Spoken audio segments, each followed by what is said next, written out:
Not Quite Right features discussions that are unfiltered and uncensored and may include themes that are inappropriate for younger listeners.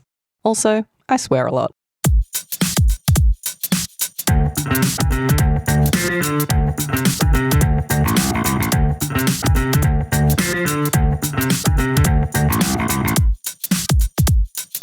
Something doesn't seem quite right.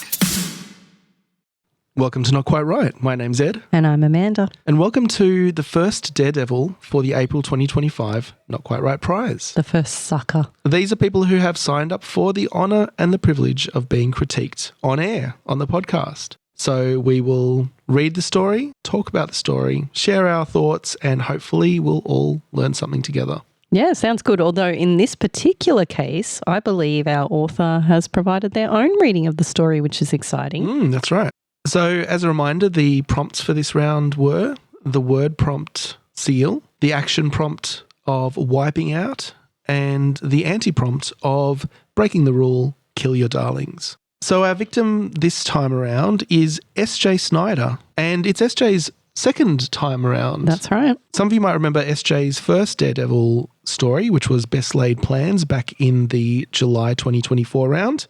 And that was a story about like a family, right? A father comes home from work and the child's there with the beans on his plate, and the child has had a little encounter at daycare or whatever it is, taking in the fluffy handcuffs. That's right. So the fluffy handcuffs featured prominently in that story. And that was quite a charming story that just missed out on the long list. But this time around, SJ did make the long list with her current story. First time on the long list for SJ Snyder. I'm very excited about that, and I hope SJ's cheering as well. So here is SJ Snyder with her story, Grimoire She Wrote.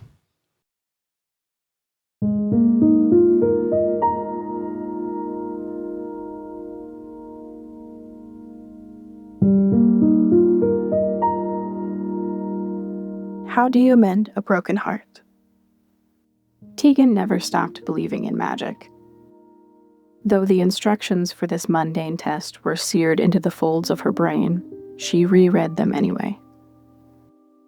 Certain she got a clean catch, she dipped the wand into warm amber liquid, then placed it face down and set a timer. On the other side of the vanity, the grimoire opened, taunting her for ignoring its wisdom. Magic or not, she glared at it, barely able to focus on the right-hand side of the page. She'd found it in a secondhand bookshop when she was 14. She'd written her first diary entry ever, asking the universe for advice on how to mend a broken heart. The next day, a spell had appeared on the opposite page. A list of ingredients, cookie dough ice cream and a library book, casting instructions, eat the ice cream while reading, and an author's note, a book recommendation. She spent the weekend engrossed in another world, and on Monday at school, the boy apologized and wanted to get back together. Like magic. She'd said no, and meant it. The spell had already worked. The timer counted down. 1 more minute. Her spellbook brimmed with her requests on the left page, responses and spells on the right. At some point throughout the years, the author's note expanded until it was most of the page, the spell almost an afterthought. This book had seen it all. Every graduation, breakup, promotion, wedding, and funeral. A constant companion she couldn't imagine life without. Only a few blank pages remained, so she requested more, but she balked at paying the cost. A spell to wipe the slate clean, leaving only memories of her entries, forgetting the rest. She wrote in the margins, "What if I can't do it?" The familiar script she'd started emulating appeared immediately. "Do you trust me?" "Yes, duh," she rolled her eyes. "But I can't lose you." "You don't need the exact words. They're already inside you. You're ready for the next level of magic." Tegan blinked until her vision cleared. She was most certainly not ready. If she were right, this test would turn her life upside down. How could she give up the lifeline she'd clung to for all these years? She sucked in a deep breath and flipped over the wand. 2 lines. "I'm pregnant." I know. Why now? You can do this. Tegan closed the worn cover, hot tears spilling over her lashes and falling in fat droplets onto the book. Massaging them into the fabric, she sealed the spell, wiping out the past 2 decades of wisdom and history. When she opened it again, the pages were blank. They may as well have been ripped out of her heart. It would have hurt less. She sank to the floor, still clutching the positive test. She would have to be her own spellbook now. Youthful handwriting appeared on the left side, stealing the wail that threatened to burst forth. Dear Universe, how do you mend a broken heart?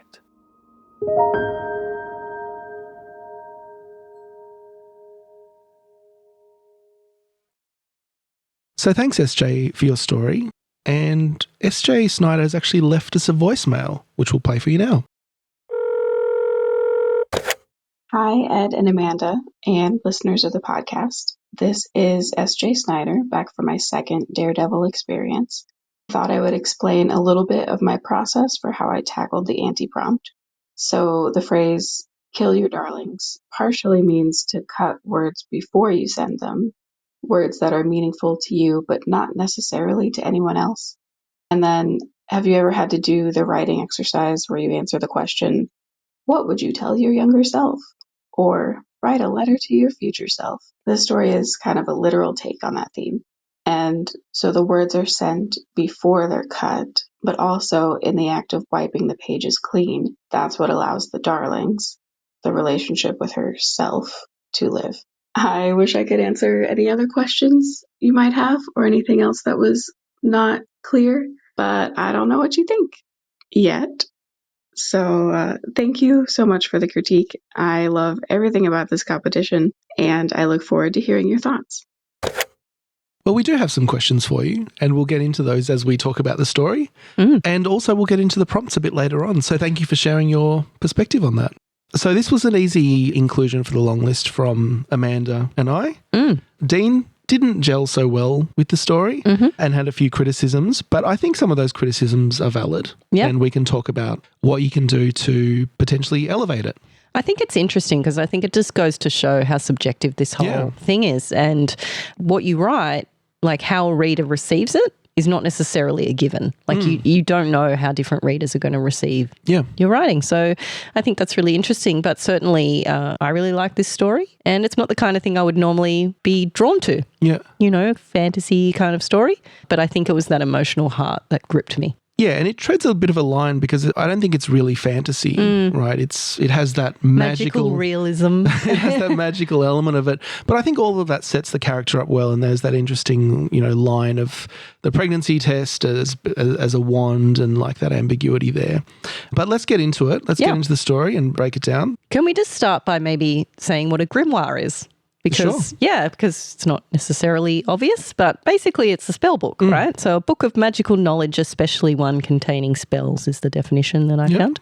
And that's not a word I was familiar with, but I did enjoy the little Murder, She Wrote kind of reference in the title. Right. So book of spells, which I mean becomes evident, but it wasn't a word that I knew. Well, you never went through a witchy phase as a teenager? Well, my writers group is called The Coven, but I'm the least witchy. Okay. Most bitchy, least witchy, right. Anyway, let's get into the story. All right. So the opening line of the story is, Tegan never stopped believing in magic. So I think that's a strong opening line. Like it sets the tone of the story and the theme. And I think it's almost like, remember we're talking about Blake Snyder and theme stated. This is almost like a theme stated sentence right up front. Worth calling out too that SJ has named the character as the very first word actually in this story. I feel like I've got to clarify a little bit about that because I think there's been some confusion people talking about, and some of the stories we've received, I'm like, I think I might have maybe sent out a little bit of a mixed message or confusing message around naming your character. Yes, I have a little thing about naming your character in like the first line or two, but it's not necessarily, as this story has done, really explicitly saying this is a character's name as like the very first word. I mean, there's nothing wrong with that by any means. That's not what I'm saying. I guess what's essential to me is not necessarily a name, but setting up your character very clearly. And a name is one way of doing that very quickly. So when I say people should name their character, you don't always have to actually say the name, and many stories don't, and they're still effective. It's just one way of giving us a bit of information. It's like an introduction to your character. If you can do that in another way, I think it can be just as effective. So I guess I just wanted to say it's not like I'm not that anal about it. I'm not necessarily looking for a name in those opening lines and then marking a story down if it doesn't have it. I'm just looking for that introduction to the character, which very rarely wouldn't matter, right? Like it's almost always vitally important for us to start connecting with the character very quickly. I do have a problem though when people never name their character throughout the story, right? Like when they're eternally referenced as the man or he and she, right? I feel like you do need to put a name there just to make that person a bit more of a complete person, even if you don't say it up front. Like the context is really important. Sometimes it's just not the right thing to do to say it in the first sentence. Sometimes it is. Yeah, I think point being, like, it's okay not to, but the reason we sort of say it so much is because it's often the quickest and most effective way to just very quickly, like, that's our character, great. We know they're important because they've got a name, and we can go from there. And it's given us information about like their gender and approximate age, or like the time period they're in, the kind of genre of story. All of those things can be conveyed with a name. But yeah, anyway, all that aside, like, yay, tick, we've got a name, but it's not all about that. But I do think in this case, great, we've got our character right up front. Yeah. So I think the other things this opening line does along the same line, so Tegan never stopped believing in magic. It implies the age of the character there, you know, obviously that they've grown up now, that they would potentially not still believe in magic. It also hints at maybe a potential conflict that will arise through that fact. It's a bit of a hooking question. It is. Like, okay, well, what's that all about? Like, why not? And what's coming next? So, I mean, look, it's a bit of a telling line where we're saying we're given some information directly about Tegan. We're not having it shown through action, but I actually don't mind it here as just a kind of an opener, because for all those reasons, it sets up the character, it sets up your tone, and, you know, it is that theme stated opener. It's efficient, which you need to be in flash fiction. Yeah. All right. So one thing it doesn't do, which I think is missing from like the opening here, is give us a little bit more about the context, like the setting. And, you know, it does become apparent as the story goes on, but remember, we're reading a lot of stories, and stories can happen in fantasy realms, in sci-fi realms, in the real world, we don't know. It would be great to come in and understand this is the real world, because it is the real world, right? She's doing a pregnancy test. It's not a fantasy world. So it would be good to have a little bit more setting in that first sentence. And I think that's a good rule of thumb too. So in my opinion, in the first paragraph, you really should be answering for the reader those questions of who, which is what we've just established about the character's name and so on. The when are we? Yeah. Is it contemporary? Is it something set in the past? Is it something set in the future? Like roughly when are we? And also where? Usually a setting. And we describe that as dropping us into the scene. And I think this story does it well, but I think, as you say, like a bit more of the setting would probably help us get a sense of that time, as well as the where. And now we're visualizing it. So we're not just kind of floating up above this story. We're now in that room with her. Yeah. You know, obviously this story made the long list, so it's not like, okay, a big fail or anything like that. It's more just like, okay, I think generally speaking, that stuff helps immerse a reader in a story a little more. So the story goes on. Though the instructions for this mundane test were seared into the folds of her brain, she reread them anyway. Certain she got a clean catch, she dipped the wand into warm amber liquid, then placed it face down and set a timer. So I love that you've opened here with action. Like we've had that one opening line and then you've gone straight into like the action. Something's happening. That's great. And I also love that single effect that we're introducing the concept of magic and we bring in this wand, right? So that's great.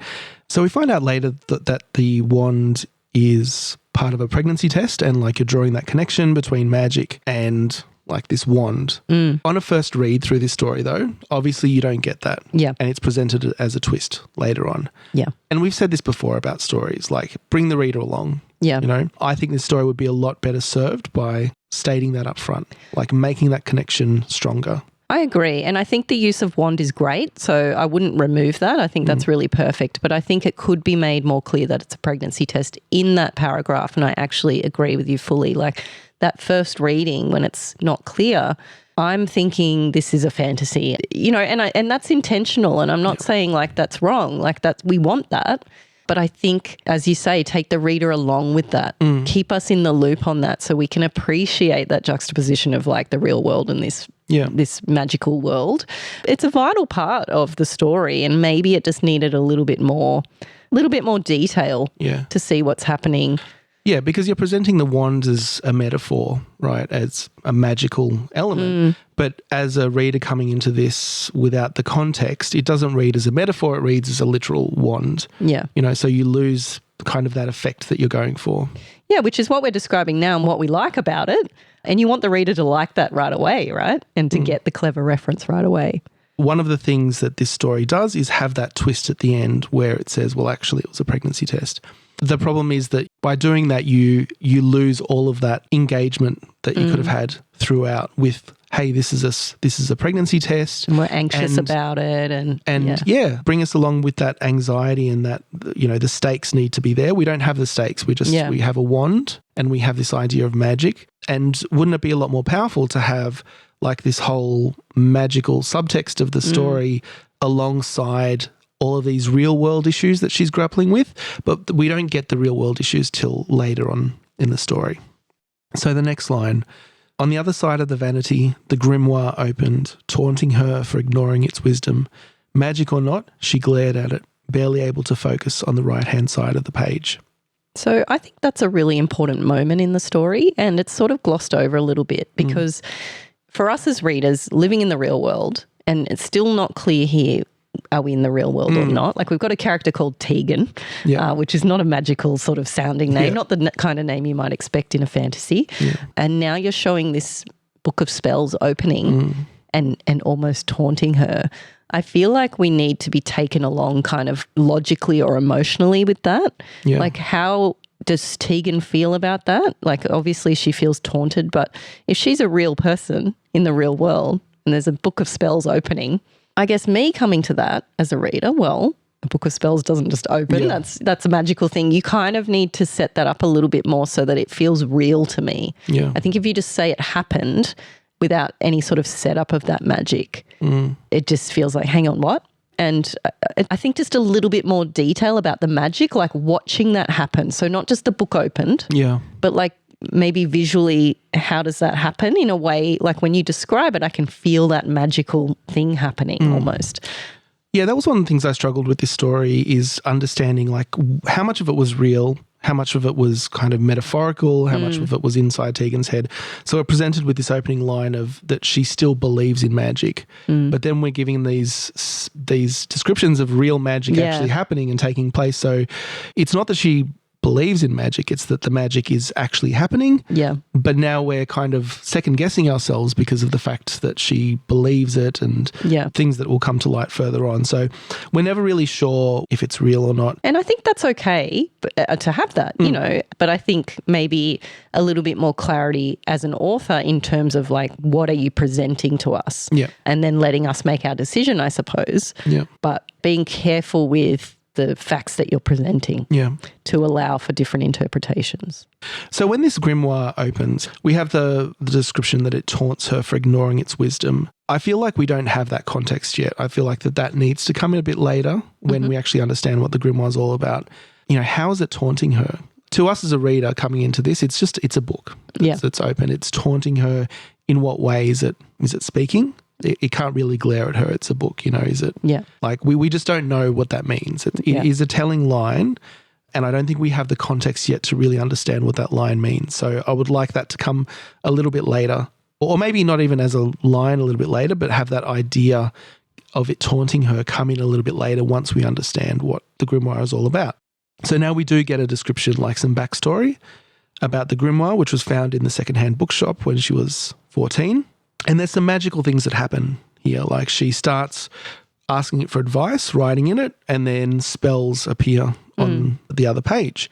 and like clearly a magical thing, you know, that can't be explained by any natural means, right? So we assume that the grimoire here is magic. There's the description of a boy that she broke up with and she's heartbroken and the book helps them get back together, but then she said no.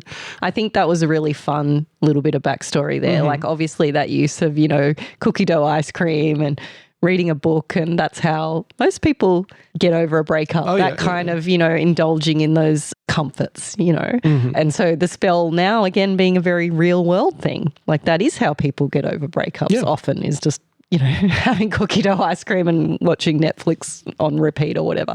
So I think, again, that was nice. If we talk about post-single effect, like that's a great juxtaposition of the real world and the magical world coming together. And I think that was a nice flow on, and also great to establish what comes later, I guess, about her journey as a woman. Yeah. And starting off there at 14, like sort of puberty kind of age, that's really, I think that works really well. I think that was a good choice. Yeah, that's true. So we go from this wand, and now we've gone into this description about the grimoire. The wand has been left a little bit hanging in this story. So from a reader's perspective, I feel like I'm not really sure what I'm focusing on. It's a little bit, maybe a bit too much backstory. Like it's sort of taken us a little bit too much. You could maybe edit that down to keep us more in the momentum of the scene. But, you know, I wouldn't say it's wasted. I do think the detail is relevant and it fits. I think the problem for me is that, I mean, the grimoire is very central to the story. Obviously, it's pretty much what the story is about. The wand is left hanging only because we don't yet understand it, and we're waiting for the explanation of what that wand represents, and then we kind of get diverted along a different path, and it comes back at the end. But yeah, going back to the point of, you know, bring the reader along. If we'd known that she's waiting for the results of the pregnancy test, then we're progressing through the story, but not knowing that, we're kind of a little bit waiting for exactly what are the stakes here. And so the next line is the timer counted down 1 more minute. So we have like a ticking clock, but we don't yet really understand what the stakes are. I think by this stage I was starting to clue onto it, but it still wasn't clear. So, yeah, I think I would have liked more clarity. I do think that was great for keeping us in the scene, though. We're straight back into the action. We've had a bit of backstory and arguably maybe, you know, you could edit that down or not, but like we're right back into it, and I think that's important. And then we return to the spell book or the grimoire with some more description. It brimmed with her requests on the left page, responses on the right page. And throughout the years, it's building with all of this information. We get this picture being painted that it's like a diary, but it's also been her support network for those years. So like the importance of the book is being shown to us. One thing that I found, I guess, a little bit confusing, and I don't know if you did or not, Ed, but it mentions the author's note, and it says the author's note expanded until it was most of the page. Yeah. And I wasn't clear who is the author because, you know, she's writing on one side and then the book's writing back on the other side. Yeah. So when it says the author's note, I'm actually not sure who that is. Like initially it was book recommendations, for example. Are they recommendations coming from the spell book or are they her own? Like she's making notes, like learning along the way. And it's a tiny thing, but it did take me out of the story for a minute because I'm like, hang on, what does that mean exactly? So you just want to tidy up any of those little distractions. I don't think it would take much to clarify that. But having said that, I'm not sure necessarily that it adds value either. I think the focus is more she writes her diary entry, the spell book responds with the spell, and I think that should maybe be the focus. Another thing I just want to call out from that paragraph is that it's going across these life events, right? It's talking about every graduation, breakup, promotion, wedding and funeral. I guess I just had a little question in my mind about the funeral because if this is a spell book, I'm sort of wondering, well, why couldn't she save the person that died? Or like where was the spell, I don't know, to prevent that happening? Or like how powerful is this book, I suppose, is the question that came up. And I'm not sure in a piece of flash fiction you have time to sort of deal with that life and death situation. That's not sort of the point of this story. So I just wonder maybe whether, especially if we consider that she's a young woman, we don't necessarily need to go into the funeral side of things. I don't know. That's a tiny little comment, but I suppose, again, just that little distraction of like, well, why are you still going through these horrible times? Like, I guess it comes back to that point of not really understanding the world that we're in and having a few too many questions about it. Like, is this real magic is one of them. Or is this like a coping mechanism for her? Is she actually writing both sides? Yeah. Because there's a little note in there that her own writing is resembling the writing on the right-hand side. So we're to read into that to say that, well, this is like a therapist for herself where she's like answering her own questions, or is there something actually magical about that? You know, the opening of the book at the start of the story could have been like the wind or something, you know. It didn't have to be something magical. So we have other explanations for these events. So it'd be good to understand, I guess, where we are, even if it's just like a subtle hint to help us kind of move into one direction or another. But yeah, I think at this point in the story, we have the backstory about the grimoire that's pretty heavily developed. We have this, you know, hanging detail about the wand. But I think what is missing at this point, and we're kind of at the midway point of the story, is like setting up the stakes, right? Because we know that she's got a timer. We don't know what the timer is for. We can guess. Maybe you've guessed it at this stage. Maybe you haven't. There's obviously some tension there, but we can't feel the tension because we don't really know what's going on. So I think there just needs to be a little bit more focus on setting up that payoff, setting up that ending. Yeah, setting up the dramatic question. That's what you should be doing at the start of a story. Like, what is the question that this story will answer by the end? And you don't have to state it as a very out there question. It doesn't need to be that explicit, I suppose. But certainly if we knew she was waiting for the results of a pregnancy test, then the question is evident already. And also what you want to leave the reader with at the end, right? Is there an emotional impact?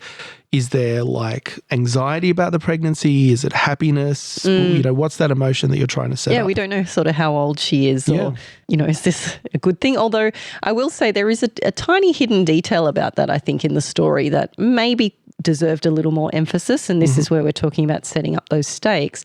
Earlier on in the story, though the instructions for this mundane test were seared into the folds of her brain, she reread them anyway. Okay, so we imagine she's been trying for a baby for a while. That's what I might imagine is the subtext of that. If the instructions are seared into her brain, then it suggests that she's done this a few times before on purpose. Well, there's actually, there's an alternative explanation, which is that she's done it once and it's been positive and she's in denial and she's tried it more times to get a different answer. I guess, and that's subtext. I guess you can read into it what you like. But I think that probably, again, that piece of information, if we knew she desperately wanted this to be a yes, but she was feeling anxious about it, then of course we're all waiting on the edge of our seats to see if it's a yes. I mean, if she wants it to be a no, that's equally interesting. But yeah, I think that detail was kind of hidden, and especially because we didn't know it was a pregnancy test at the time, that doesn't become obvious. So I think it would be nice to kind of maybe draw a little bit more attention to that before we proceed. Okay. So the next line, only a few blank pages remained, so she requested more, but she balked at paying the cost. A spell to wipe the slate clean, leaving only memories of her entries, forgetting the rest. She wrote in the margins, "What if I can't do it?" The familiar script she'd started emulating appeared immediately. "Do you trust me?" "Yes, duh." She rolled her eyes. "But I can't lose you." So this was an interesting development. For me, it raised a lot of questions, like the cost. So as I understood this, she's filled her book to the brim with like all of these requests over the years. And it's been a big part of her life. She's carried it with her. She's, you know, it's like a personal history of her own life. She's out of pages. She's in uncharted territory. She's found out she's pregnant and she needs to ask the book for help, basically, is the implication. But she's out of pages. It's full. So the cost is that she has to restart the book, to wipe the slate clean, erase everything that's in there and start again. And she doesn't want to do that because it's part of her, right? So the book now, though, is also speaking to her directly. Well, is it speaking I guess or it is was. it It was writing? writing. Yeah. Although it's interesting because it says, "Do you trust me?" We imagine that's written. And she says, "Yes, duh." She rolled her eyes, "But I can't lose you." Well, does she write, "Yes, duh, but I can't lose you"? Yeah, it's not clear. I think it would help to make that a little bit more clear. I guess what I'm not clear about here is the stakes. Like, what does losing you mean? Because she's not losing the book at all. She's just getting more pages. She's restarting at this point, and she's restarting with like a blank slate. She still retains, as the book says, like the memory of her life, but she doesn't have the physical record. But she can start new, and she still has that book as a part of her life to ask questions and presumably get answers. Like that's the cost that's being paid. What seems to happen later, though, is that she's actually losing the book, which is a bit confusing for me. Yeah, I agree. That was a little bit confusing. It leaves only the memories of her entries, forgetting the rest. So forgetting, I guess, if it's a friend, it's become a friend, like forgetting the responses of this friend for all this time. But as you say, the friend's still there. You can just be like, your first entry can be, so just give me a quick summary of what... You've just been using ChatGPT for too long. But, you can. Like you say, you haven't really lost this friend in the book. And so, the stakes are kind of muddied a little bit. I think this idea of running out of pages at exactly this time is incredibly compelling. And I think maybe forget about wiping the slate clean. Exactly. Like just stick with, we're running out of pages. What's your last question going to be? You've got one page left kind of thing. Like, where are we going to leave this? You're going to have to leave this friend behind who's provided you with all this advice. And that is the emotionally resonant part of this story, right? Yeah. Like that when you become a parent for the first time, all of a sudden you're like... It's uncharted territory. It's completely uncharted territory, despite the fact that you may have your own parents around, you have other friends who've had children, that sort of thing. You still feel very lost at sea. And that is incredibly compelling, that feeling. And so I think maybe this story would have been better served by leaving it with that. Like, let's raise the stakes. You don't get to wipe it clean. You don't get to keep half of the memories. You've got, this is it. This is your last page. And then you're on your own. Kind of thing. So I guess that would be my wish for this story is maybe going a little bit harder on the stakes. Yeah, I agree that makes a lot more sense. And, it would help if we knew that she's pregnant as well, because then you can reinforce that idea at this stage in the story. Yeah, and this line, which is, you don't need the exact words, they're already inside you, you're ready for the next level of magic. Like, I think that's the moving thing, right? When you come to that realization of like, it's on you now. Yeah. All right. So this is exchange with the book about how can she give up this lifeline that she'd most needed. She sucked in a deep breath and flipped over the wand. 2 lines, I'm pregnant. And then the book says, I know. Why now? You can do this. This is like a twist that comes in. And so we've talked about unearned twist before. I don't think this is an unearned twist in that same way. It's not like and it was all a dream kind of twist. No, because you've got the clues, right? You've got the foreshadowing. We talked about the wand and the amber liquid, it's there. I think what that does is it makes the story like as if it's about the twist. Yeah. And that's what we as readers are meant to take from it. And to me, what's far more compelling about this story is this idea of you're on your own now. As soon as you have a child, like forget it. Now you've just got to figure out everything on your own, and it's this whole world you've got to learn, and the learning curve is very steep. And I think that's the compelling part of this story. And I think when you're sort of pointing all your clues towards this twist, you're sort of missing the opportunity to point those clues towards actually that emotional impact, which is what the story to me is all about. Like that's the heart of this story. So yeah, I mean, I feel like we've made our point. Like, don't want to. We didn't like that got left to the end, and I think that's an easy fix, to be honest. Yeah. And I think if you allowed the emotion to develop and the emotion to be like the climax of this story, then that would have a bigger impact for sure. All right, so we move into, I guess, the conclusion. Tegan closed the worn cover, hot tears spilling over her lashes, falling in fat droplets onto the book.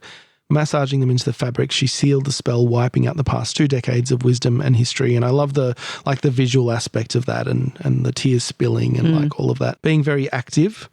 She opened it again. The pages were blank. They may as well have been ripped out of her heart. It would have hurt less. She sank to the floor, still clutching the positive test. She would have to be her own spellbook now. And that's really like the crux of it that you're getting at. That's the moment that you want to focus in on, the fact that she's her own spellbook. I think some of these other elements that we've talked about do detract from that impact, like the whole idea of, the pages are empty, but now she's got the book to help her be the spellbook. Why is she her own spellbook when she's got a fresh spellbook? So that bit is detracting because it's confusing, and I agree with your recommendation to like ditch the spellbook and be your own spellbook. Yeah. And I think there is some really beautiful emotional detail here. Like, you're describing how she's feeling and reacting to this. And I think that was resonant. I feel like that felt real and really lovely. And having that here, like she's crying and, this is at the climax of the story, that deep emotion, that's very appropriate and I think works really well. So the final 2 lines, and I have some questions, I guess, about the interpretation of these lines. And they are, Youthful handwriting appeared on the left side, stilling the wail that threatened to burst forth. Dear universe, how do you mend a broken heart? So what I do like about that is the circularity of that kind of coming back to the opening. That was the first question that she asked the grimoire at the start of the story. I'm not clear on who's doing that writing because she's wailing in the background and youthful handwriting appears. Yeah. Like, is that her story coming back? Is that like her unborn? I don't know. Yeah. Like, what is that getting to? Yeah. And also the question that's being asked, how do you mend a broken heart, doesn't seem to be pertaining to the scene that we're in at the moment, right? She's not dealing with a broken heart right now. She's dealing with this kind of new found, I don't know, agency in her life. Yeah, I agree. I think the callback is great. Yeah. And I think what it's implying is that her writing's coming back. Like that the questions that she asked are rewriting. Like we've got the blank pages and now, because she was told, oh, well, you'll keep the memories of yours, but not the answers kind of thing. So I don't actually know. You're right. It's like, is she writing it again? Is it just reappearing as it did, but with maybe the blank pages on the other side? You're right. It's not clear. And I think that's a problem. And we've already established like maybe that's not the right angle here, and that maybe we could have just the book has run out of pages and that emotional resonance could still be there. She's crying and she seals that final spell of basically becoming her own spell book, not the spell of erasing everything that had come before. And as you say, this question of dear universe, how do you mend a broken heart? Like that's beautifully like deep. That's the kind of line that is great to end a story on. It does feel satisfying, but when you sort of take a second to think about it, it doesn't really fit the scene because we imagine that she's happy about being pregnant. Like that's sort of what I took from this, that she'd been trying and she's like, why now? And seems she's at an appropriate age. She's like 34, right? Yeah. But again, like it's not really clear. We don't know if she wanted to be pregnant or not. Yeah. We're guessing. I'm putting my own spin on it by reading it, which is fine. But I think, maybe ending with that idea of her being her own spell book now is probably a more appropriate place to end it. I guess we don't know, like apart from the fact that she's, that underlying emotional impact of, she has to deal with her own shit now. We don't know how she feels about it, and we don't know enough about her. And it would have been good to have a little bit more of her. Does she have a husband? Is she doing IVF? What is her story? What does she want to get out of that? And also that question, how do you mend a broken heart? I think that the circularity could have been enhanced if the question that she was asking as like a teenager was now reframed. It was a different question thrown in a new light as it could be like, how do I go on? Or, what do I do now? Or something like that. Well, if we think about, I heard this word recently. I have heard it before, but came up recently. So we've got puberty, right, which is for everyone, but in this case for women, like a very important time and a very confusing time and a time when you feel really lost at sea, I would say, for most women or girls at that age. And then again, and apparently the word for it is matrescence. So when you become a mother, like that's its own kind of life stage and actually comes with a whole bunch of changes, including, again, hormonal changes, but like physical changes in your body that like basically change the chemical nature of who you are as a person. And of course, all the social stuff that goes along with it too. So you could in fact have that kind of same feeling, right? Reflected, like when you hit puberty, like you're becoming a woman for the first time, and then becoming a mother is like a whole other thing, but the same in so many ways. So you could go down that path. But, there were a lot of things that I really loved about this story, which is why it made the long list, right? I think essentially we've gone on and on here, but we've pretty much just highlighted maybe like 3 things that we thought could have been improved to really make this story hit home. But it really was already a beautiful story. I think that emotional action throughout is beautiful. I think the language that's used, it flows really nicely. You feel like in it. You're in this story the whole time. Like the tone is consistent throughout.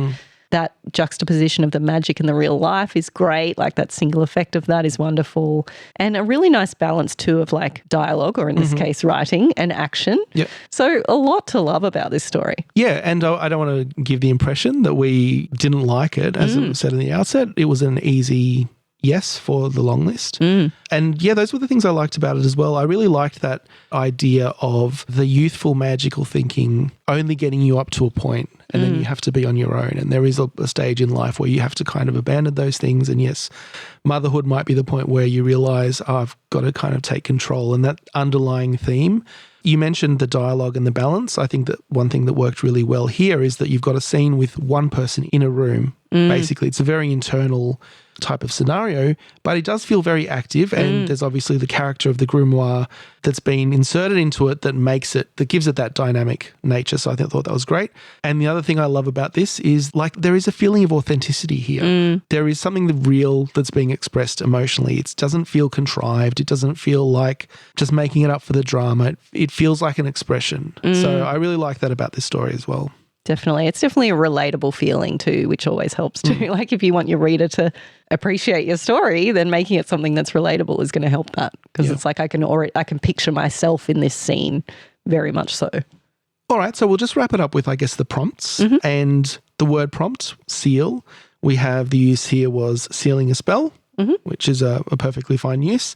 The action of wiping out seems to be here like wiping the slate clean, which I think is where a lot of this comes from, you know. The difficulty here is that clearly you had this idea about wiping that slate clean with the grimoire, but then... And now we're saying don't do that. Well, yeah, that didn't quite mesh with exactly the theme that you're trying to go for, and that's a problem. So I think that's a great approach, like wiping the slate clean. But I think once you've gone through that draft process to the end... That may have been a darling that you had to kill, like, and maybe she just wiped something else. I don't know if that didn't quite work. Exactly. Yeah. And she does, in fact, sort of wipe the tears into the fabric as well. Massages them into the fabric. You could have used that. I think I would say about the word and action prompt, they are put together here in one sentence. And I did find that a little bit sort of, because we're looking for these words, not actively, but we're, you know, they're standing out to us basically in the judging. And so that was a little bit obvious, like a little clunky maybe, just in terms of like, those words are really standing out to us. And so maybe just finding a way to weave them in a little bit more seamlessly would have been nice. It's definitely not a deal breaker, because outside of this competition, those words aren't sticking out, right? They don't have that same kind of obviousness to them.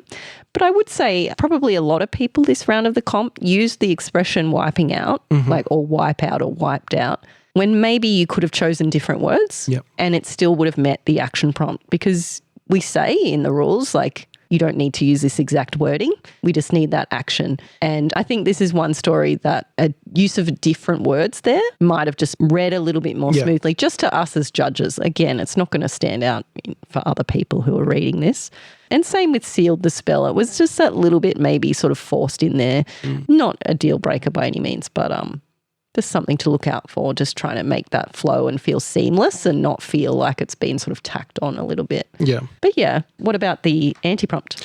We're lucky we've got the benefit of SJ's own words here, because I think without that, I would be struggling to work out what exactly the darlings are in the story. It's not obvious, that approach. Yeah. And it is a bit of like an unusual approach too. It's not something that a lot of people did. It's a unique interpretation. Yeah. And so the darlings in this case, as we heard earlier, were essentially cutting those words. Keeping the words, cutting them later kind of thing. Yeah. Allowing her own relationship with herself to live is basically what it means. Yeah, so I think I probably would have interpreted the darlings as having something to do directly with the grimoire, right? And killing that darling, but allowing it also to be there. Yeah, and I think we probably took a pretty relaxed approach to the anti-prompt in this round, because, you know, everybody's just really coming at it from their own place. And I love that. I love that you can find your own inspiration to create something that maybe you would never have thought to create otherwise.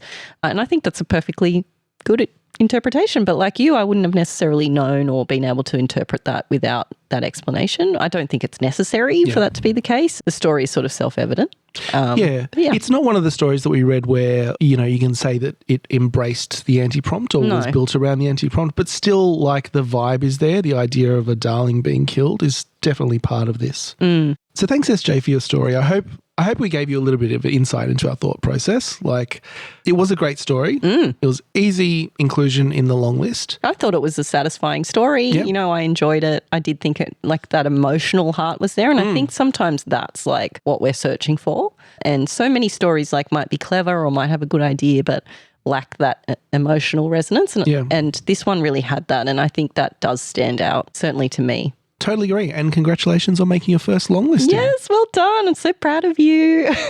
So we'll be back in a week's time with our next Daredevil. And until then, ride on. Right on. We hope you enjoyed this special Daredevil episode of Not Quite Right. If you have thoughts on this story, follow us on social media and join the conversation. And if you'd like to participate in the next round of the competition, head over to our website at notquiteright.com. That's WRITE. Something doesn't seem quite right.